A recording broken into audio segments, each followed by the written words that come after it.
Assalamualaikum warahmatullahi wabarakatuh. Hai sobat dengerin film dimanapun kalian berada. Semoga kalian sehat selalu dan diberikan keberkahan dalam hidupnya. Kali ini kita akan membahas sebuah alur film India yang dibintangi aktor dan artis senior kita, yang menceritakan sebuah keluarga yang hidup harmonis dan bahagia, namun tiba-tiba berubah menjadi target ancaman yang serius. Semua bermula semenjak mereka tanpa sengaja bertemu dengan seseorang pria misterius yang ternyata menyimpan niat jahat.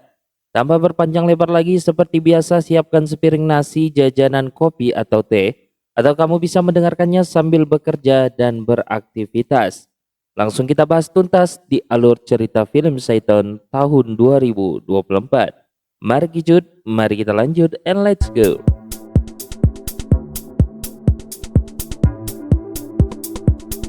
Kisah dimulai dengan adegan yang sedikit janggal. Seorang pria terlihat sedang mengambil bangkai tikus di sekitar hutan, lalu membawanya pergi. Kemudian kita kembali ke 1 tahun yang lalu. Saat itu seorang ayah bernama Kabir dan putranya Dhruv sedang menjemput putri sulungnya yaitu Janpi di kampus. Kabir bertanya tentang seorang pemuda yang terlihat akrab dengan Janpi. Namun Dhruv mengaku tidak mengenal pemuda tersebut. Namun Dhruv yakin hubungan kakaknya dengan pria itu pasti lebih dari sekedar teman biasa. Tak lama setelah itu Jampi menemui pemuda yang dimaksud. Jampi saat itu akan pergi dengan pemuda tersebut menggunakan motor. Kabir yang melihat interaksi itu langsung membunyikan klakson mobilnya secara terus-menerus hingga Janpi melihat ke arah mereka. Merasa terganggu, Janpi segera meninggalkan pemuda itu lalu pergi menemui ayahnya. Janpi kemudian ke mobil dan meminta ayahnya menghentikan klakson yang memekakan telinganya. Saat di jalan, Kabir kembali bertanya tentang teman pria Janpi. Janpi balik bertanya sinis, pria yang mana? Apakah pria yang melukku atau pria yang ingin mengantarku pulang?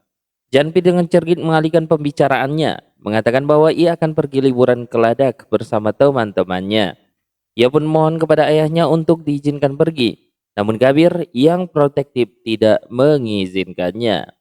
Beberapa saat kemudian mereka telah tiba di rumah. Sekarang kita diperkenalkan dengan istri Kabir, yaitu Jyoti. Di rumah, Janpi kembali mohon agar ayahnya mengizinkannya untuk liburan. Akhirnya Kabir pun mengizinkannya. Kabir dan Jopi meminta agar Janpi selalu memberi mereka kabar dalam kepergiannya nanti. Janpi lalu bercanda dengan bilang kalau dia tidak akan pulang lagi. Kabir pun merespon dengan penuh kasih sayang. Kemanapun kau pergi, ayah akan mencarimu, Janpi. Janpi pun tersentuh dengan perkataan ayahnya. Kabir juga minta Janpi mengirimkan lokasinya secara langsung selama berpergian. Jampi kembali kesal tapi bilang, aku akan melakukannya walaupun dengan terpaksa. Saat itu Kabir mengajak Joti untuk pergi ke villa mereka di sekitar area pertanian, sekaligus membawa sejumlah uang. Mereka semua pun lalu berangkat menuju villa tersebut. Di dalam mobil, mereka terlihat begitu bahagia dan saling menyayangi. Setelah beberapa saat berkendara, mereka beristirahat sejenak di sebuah restoran pinggir jalan. Saat itulah Kabir dan Rup sedang berada di toilet. Di sana, mereka bertemu dengan seorang pria bernama Panraj. Kabir, Dhruv, dan Panraj pun tiba kembali di meja makan. Kabir bilang Jyoti tidak mau makan roti prata karena terlalu banyak menteganya. Setelah beberapa saat mengobrol, Kabir pergi ke kasir dan memesan teh. Di sana ia kembali bertemu dengan Panraj. Saat Kabir hendak membayar, ia menyadari tidak punya uang tunai. Beberapa saat kemudian Panraj menemui Kabir dan keluarganya sambil membawakannya 2 gelas teh untuk mereka. Saat Panraj akan duduk di meja lain, Kabir yang ramah meminta Panraj untuk duduk bersama mereka. Kabir pun perkenalkan keluarganya kepada Panraj. Panraj juga menunjukkan foto putrinya kepada Kabir dan Jyoti. Saat itu tanpa sengaja, Kabir melihat pola sandi ponsel Panraj. Setelah itu Kabir mendapatkan telepon. Ia pun pergi untuk menjawab telepon tersebut secara pribadi.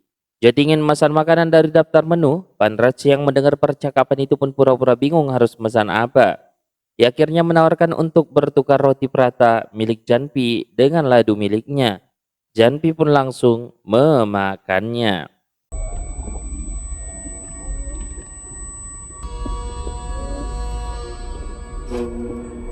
Kabir lalu datang, ia menceritakan kepada Jyoti kalau yang menelponnya adalah salah satu pekerja mereka yang bernama Sam. Dan ia barusan mengalami kecelakaan. Saat itu Panraj minta Jampi makan roti prata milik Panraj yang tadi ia tukar. Namun anehnya Janpi menuruti perkataan Panraj. dan langsung makan roti itu dengan lahap. Kabir merasa ada yang berbeda dengan Janpi. Namun Panrat segera mengalihkan perhatian Kabir dengan mengajaknya mengobrol. Setelah menghabiskan roti itu, Panrat tiba-tiba meminta Janpi untuk minum air. Janpi pun langsung meminum segelas air hingga tandas. Tiba-tiba, Janpi kembali sadar. Janpi merasa ada yang aneh dengan dirinya sendiri. Ia segera meminta ayahnya agar mereka segera pergi dari restoran itu.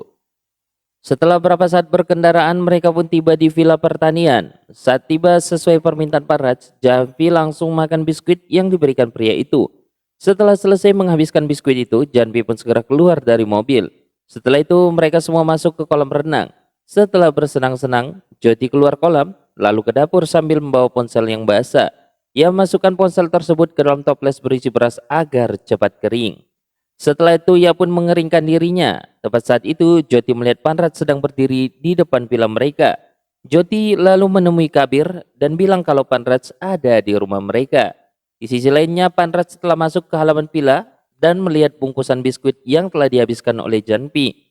Saat Kabir akan keluar dari kolam renang, ia melihat Panrat setelah masuk ke dalam villa mereka. Kabir dan Joti lalu menemui Panrat. Panrat pun menjelaskan kalau baterai ponselnya habis, sehingga ia tidak bisa menghubungi putrinya. Dan tadi ketika lewat ia melihat Joti di teras. Panrat bermaksud untuk mengisi daya ponselnya di sana. Janpi bilang dirinya lah yang membiarkan Panrat masuk.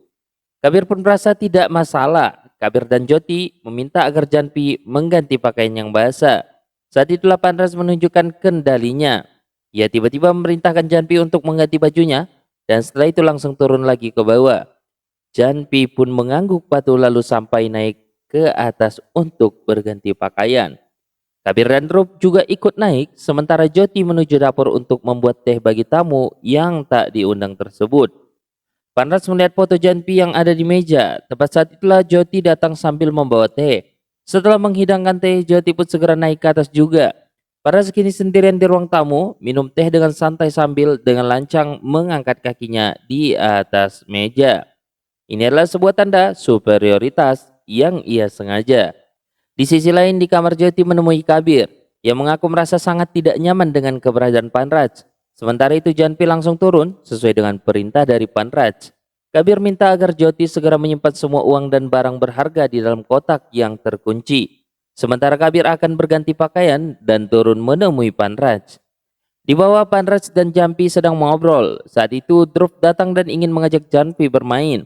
Namun Panrat dengan cepat memotong, mengatakan bahwa ia dan Janpi sedang berbicara. Janpi menceritakan rencananya untuk pergi liburan ke Ladakh, namun Panrat berujar dingin, Janpi tidak akan pergi ke sana, melainkan Janpi akan pergi bersama Panrat dan akan tinggal di rumah Panrat selamanya. Panrat kemudian minta agar Janpi menyetujui perkataan itu dan mengatakan oke. Tepat saat Janpi ingin mengucapkan oke, Drup tanpa sengaja melempar bola ke arah Janpi dan kembali mengajaknya bermain. Panrat terlihat kesal. Panrat selalu meminta Janpi untuk bermain dengan Drup. Namun ia berbisik mengancam, memastikan Drup tidak akan melupakan hari ini. Janpi pun lalu pergi bermain bersama Drup. Beberapa saat kemudian, Joti mendengar suara Drup yang berteriak ketakutan.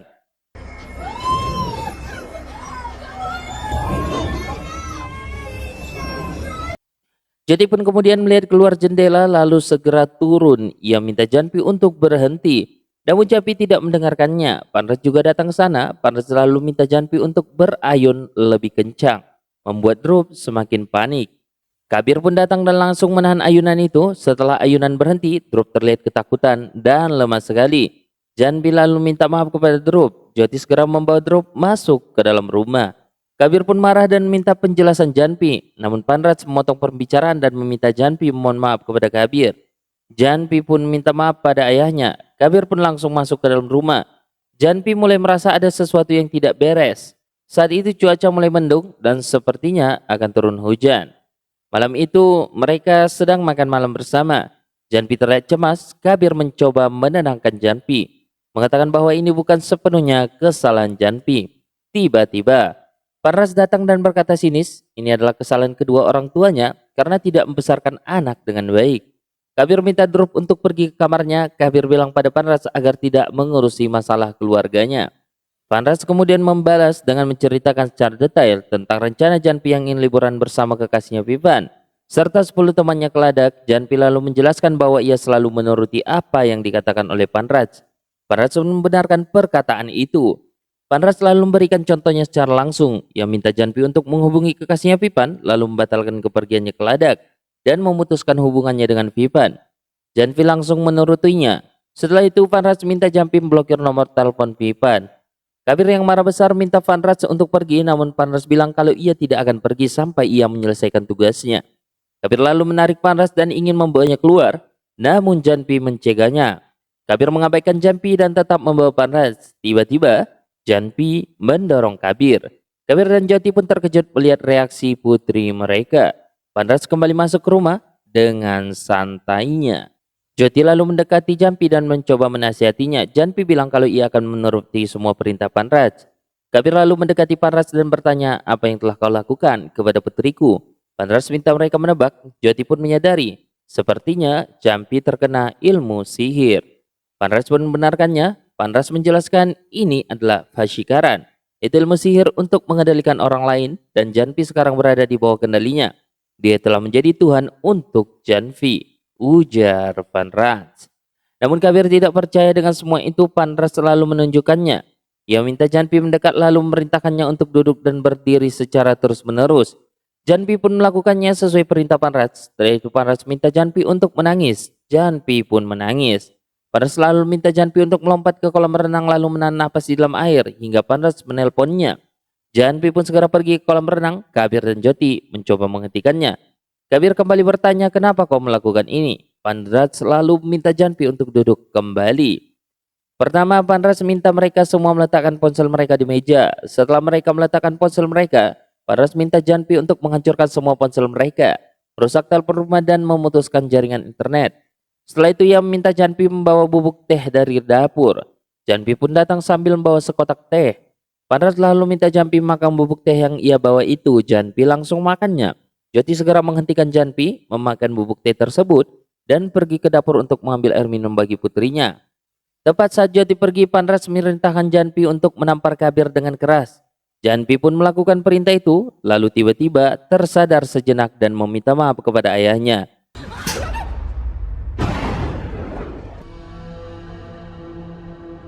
Berapa saat kemudian Janpi terlihat sedang memijat kaki Panraj dengan patuh. Kabir dan Joti hanya bisa diam menyaksikan putrinya diperlakukan sebagai budak.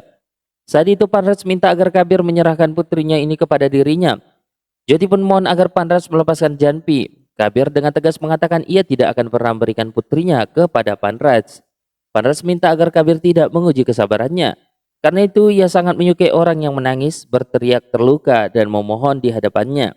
Saat itu Drop turun dan menemui Joti. Saat sedang berbicara, Panraj menganggap semua Drop terlalu keras dan tambah ragu, menendang Janpi di depan mata keluarganya sendiri. Kabir akhirnya marah besar dan langsung menghajar Panraj. Panraj yang marah lalu menggunakan kartu terakhirnya. Ia memerintahkan Janpi untuk membenturkan kepala Drop.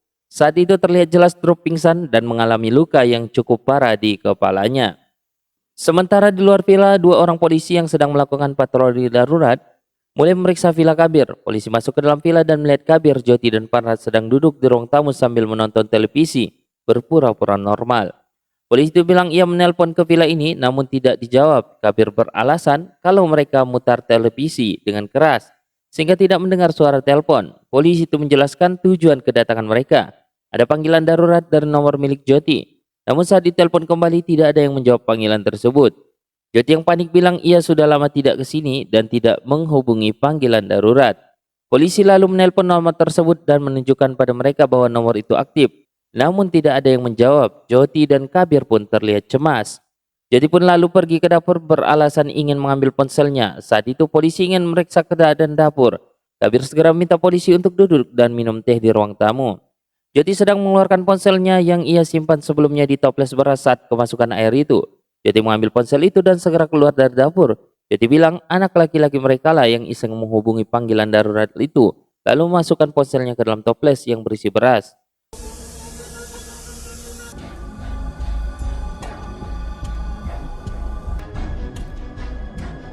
Polisi bertanya di mana anak itu. Mereka terlihat panik.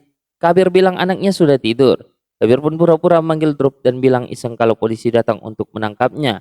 Saat itu Drop yang mendengar suara ayahnya pun ingin turun ke bawah. Sementara polisi minta agar Kabir tidak manggil Drop lagi dan membiarkannya tidur.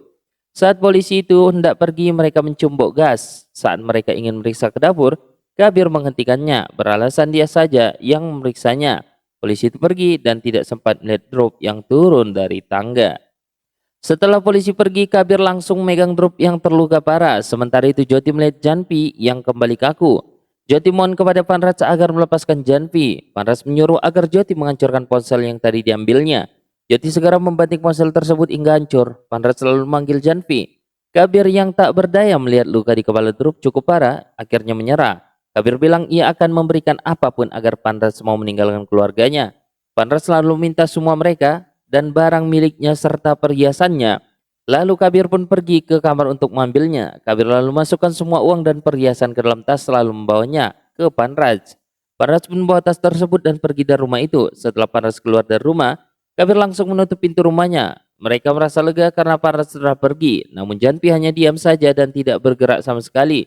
Mereka sadar kalau Janpi masih dalam pengaruh Panras. Tiba-tiba terdengar suara dari luar villa. Kabir dan Joti pun segera meriksa keluar. Ternyata Panras tidak pergi, ia malah membakar tas yang berisi uang dan perhiasan tersebut. Panras berteriak bahwa dia tidak butuh semua uang itu.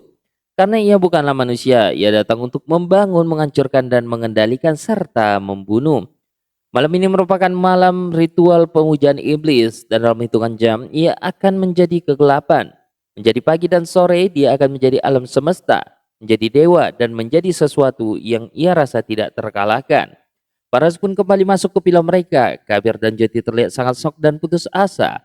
Paras merasa kesal karena tadi Janpi tidak memberitahukan tentang ponsel Joti yang ada dalam toples beras.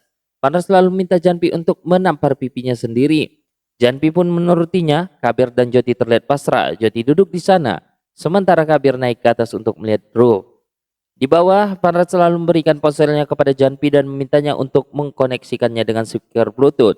Lalu memutar lagu dan menyuruh Janpi menari tanpa henti.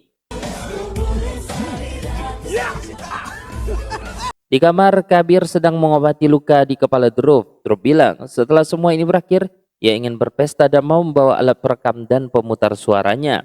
Saat itulah Kabir tiba-tiba mendapat sebuah ide. Sementara di bawah, Janpi sangat kelelahan karena terus menari.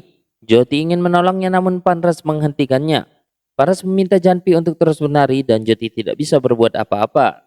Beberapa saat kemudian koneksi Bluetooth-nya terputus hingga lagunya terhenti. Joti lalu membawakannya minum. Namun Paras meminta Janpi membuang air minum itu. Paras juga menyuruh Janpi mengambil pisau di dapur. Di bawah, Janpi telah membawa pisau. Paras memberitakan Janpi apabila Joti tidak naik ke atas, maka Janpi harus melukai Joti. Karena tidak punya pilihan lagi, Joti pun naik ke atas. Panras lalu memerintahkan Janpi untuk menusuk siapa yang mencoba mendekatinya. Setelah itu Panras merebahkan dirinya berpura-pura tidur. Joti pergi ke kamar dan menemui Kabir. Joti bilang Panras sedang tidur dan Janpi sedang menjaganya.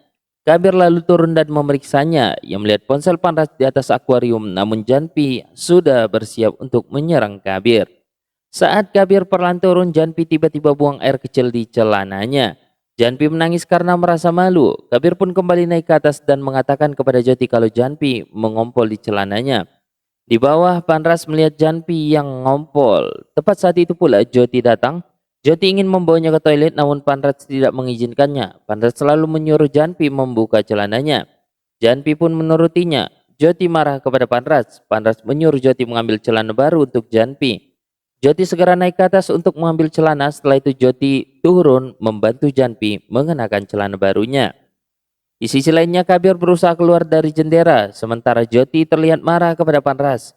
Joti langsung mukul Panras habis-habisan. Sementara itu Kabir sedang berusaha menyeberangi villa dengan bergelantungan kepada kayu jendela. Meskipun ia hampir terjatuh. Saat akan turun ia melihat Joti sedang berusaha menyerang Panras. Joti berhasil menemukan pisau tadi. Joti pun menghajar Panras.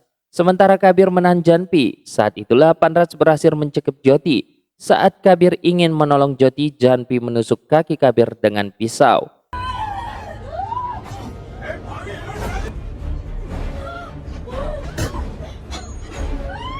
Kabir lalu menarik Janpi dan mengikatnya di pegangan tangga. Kabir lalu datang dan menghajar Panras habis-habisan. Setelah itu Kabir mencekik leher Panras dan mintanya untuk melepaskan putrinya. Namun Panras malah meminta Janpi untuk tertawa dengan keras hingga ia mati. Panras bangun sambil tertawa. Ia bilang kalau dirinya mati, perintah terakhir yang ia ucapkan akan terus dilakukan oleh Janpi hingga Janpi meninggal.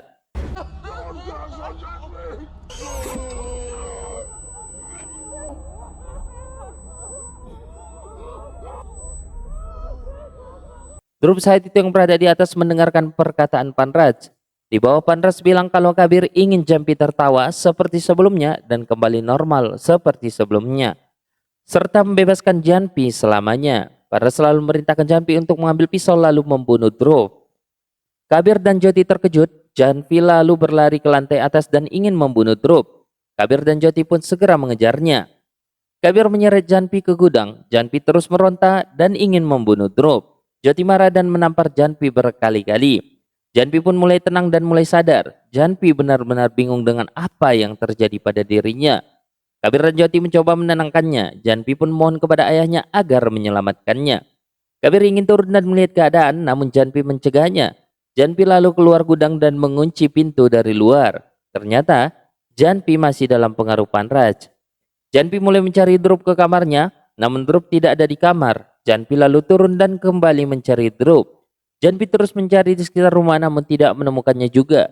Janpi kesal lalu menghancurkan semua peralatan rumah. Ia pun kembali naik ke atas. Janpi menemukan Drup sedang mengunci diri di balkon. Janpi mencoba membuka pintu balkon, namun tidak bisa. Ia pun mengambil palu lalu mencoba memecahkan pintunya. Janpi berhasil memecahkan pintu dan ingin membukanya. Di sisi lainnya Kabir berhasil membuka pintu gudang dan segera pergi mencari Drup. Janpi berhasil membuka pintu. Drup yang ketakutan pun segera menaiki tangga dan naik ke atas balkon yang lebih tinggi. Janpi juga ikut naik. Janpi lalu menarik tangganya ke atas agar tidak ada yang bisa naik. Kabir lalu kembali masuk ke dalam rumah dan ingin pergi ke sisi lain dari balkon itu. Sementara Janpi ingin mendorong Drup, Drup berteriak ketakutan. Joti minta agar Janpi berhenti saja. Namun Janpi tetap ingin mendorong Drup. Drup saat itu tidak bisa bergerak lagi.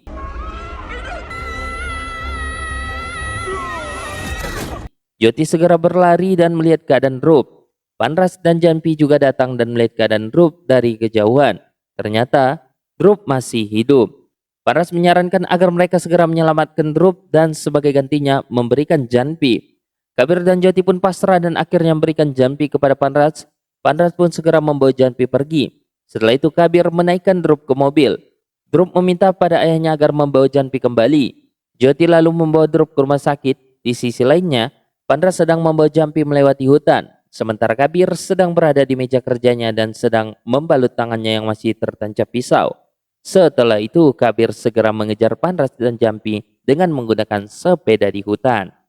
Ternyata bukan hanya Janpi saja yang menjadi korban dari Panras, melainkan banyak gadis-gadis lainnya yang telah dipengaruhi oleh Panras. Setelah beberapa saat berjalan mereka pun tiba di markas Panras. Sementara Kabir menemui Sam saat itu sedang tidur. Kabir lalu mengambil ponselnya dan melacak GPS dari ponsel Sam. Rahasianya, ternyata saat Joti sedang menyerang Panras, Kabir diam-diam mengirimkan berbagai lokasi secara langsung kepada Sam dari ponsel Panras. Untungnya Kabir tanpa sengaja melihat pola sandi yang digunakan Panras ketika menunjukkan foto putrinya di restoran. Saat akan kembali mengejar Panras, Kabir melihat sepeda motor milik Sam. Ia pun membawa sepeda motor tersebut dan mengikuti maps. Sementara Panras sedang mempersiapkan lubang yang berisi api dan mempersiapkan diri untuk memulai ritualnya.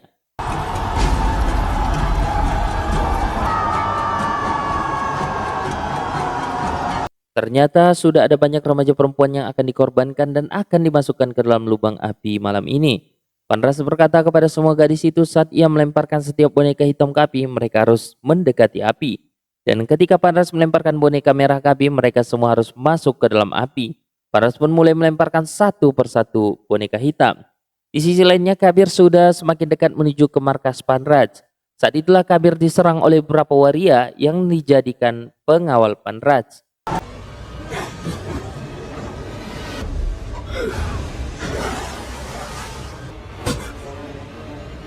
Setelah berhasil mengalahkan mereka semua, Kabir kembali mengikuti GPS dan mencari keberadaan Panras. Setelah beberapa saat mencari, Kabir pun akhirnya menemukan markas Panras. Di sanalah Kabir melihat banyak gadis yang telah dipengaruhi oleh Panras. Gadis itu sedang menuju ke arah api dan termasuk Jambi di sana. Saat itulah Panras melihat Kabir yang telah menemukan markasnya.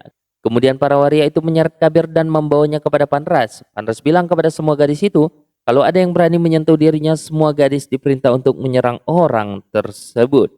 Panras selalu menjelaskan tujuan sebenarnya, ia ingin mengorbankan seluruh gadis itu.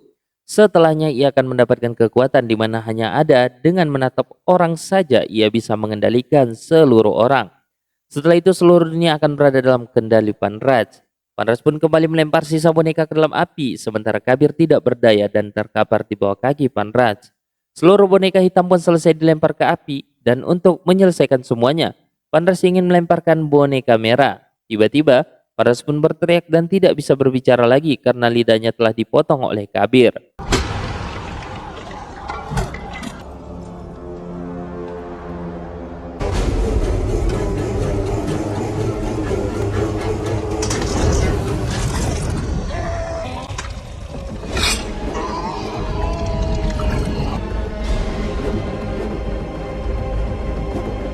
Kabir lalu melemparkan lidah itu ke dalam api. Namun sesuai perintah Panras sebelumnya, gadis-gadis itu pun menyerang Kabir. Kabir memutar rekaman suara Panras yang ia rekam sebelumnya dan telah ia edit sedemikian rupa. Sehingga suara itu berbunyi, mereka semua bisa tertawa seperti sebelumnya, menjadi normal seperti sebelumnya, dan membebaskan mereka semua selamanya. Ternyata alat yang digunakan itu merupakan alat perekam dan pemutar suara milik grup. Kabir mengaktifkan mode merekamnya, lalu dengan sengaja melakukan pembicaraan dengan Panras Sadikat. Setelah itu Kabir mengedit suara tersebut lalu membawa hasil editan suara tersebut ke markas Panras. Dengan mendengar suara itu, maka para gadis itu mulai kembali sadar termasuk Janpi. Akhirnya Kabir pun bisa menyelamatkan putrinya, bahkan putri orang lain.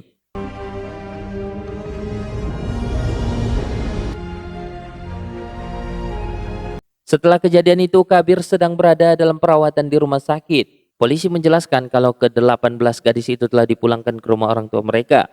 Kasus menghilangnya para gadis itu sudah lama terjadi, namun tidak ada petunjuk apapun tentang mereka. Sehingga polisi mengira semua gadis yang menghilang itu telah tiada. Berkat dari Kabir, gadis-gadis itu akhirnya bisa kembali ke keluarga mereka. Polisi juga mengatakan bahwa mereka akan mencari Panras yang tidak ditemukan di lokasi kejadian. Kemudian, polisi itu pun pergi. Terlihatlah Drup juga berhasil selamat, walaupun ia sedang menjalani perawatan secara intensif. Kita kembali ke setahun kemudian, di sebuah tempat terpencil, Kabir mengambil seekor bangkai tikus lalu membawanya ke sebuah tempat di bawah tanah. Ternyata setahun yang lalu, Panras tidak berhasil kabur, melainkan dibawa dan disekap oleh Kabir. Kabir lalu melemparkan bangkai tikus itu untuk dimakan oleh Panras. Panras melihat tangan Kabir yang memegang pisang. Ia mohon agar Kabir agar memberikannya pisang, namun Kabir membuangnya. Inilah ternyata bentuk balas dendam dari Kabir yang hampir kehilangan nyawa kedua anaknya. Kabir bilang, seorang ayah juga bisa menjadi Tuhan dan menyelamatkan anak-anak mereka.